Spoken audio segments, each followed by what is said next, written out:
I have pitched Grove more times than I like to recount. For the first 4-ish years, I was pitching constantly. If I met you on the street, I might pitch you like just in case.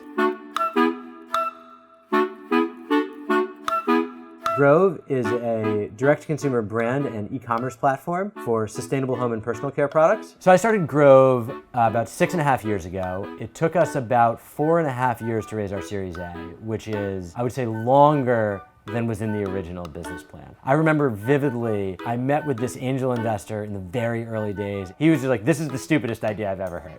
I was like, wow, I really appreciate that direct feedback. We reached out to 176 firms. I got in front of and pitched 75 of them, and out of that, got 0 yeses. The thing that really changed for us was born out of the 4.5 years of not having the financing to grow the team. Me personally and the rest of the team spent so much time face-to-face with our customer doing user demos in Starbucks.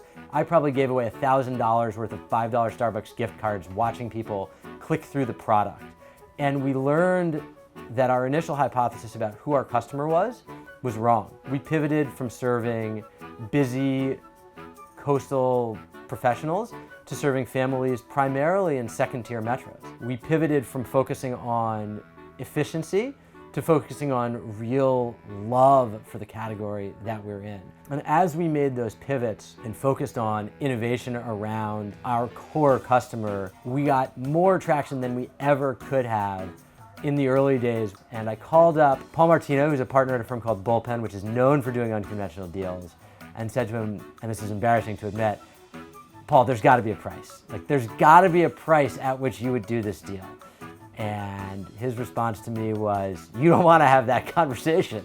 And we did have that conversation. And ultimately, we ended up in a place that was fair for the company, I think a good deal for our Series A investors. But it's amazing, a process with 176 no's and then half a yes is all it takes to put the company on a different trajectory.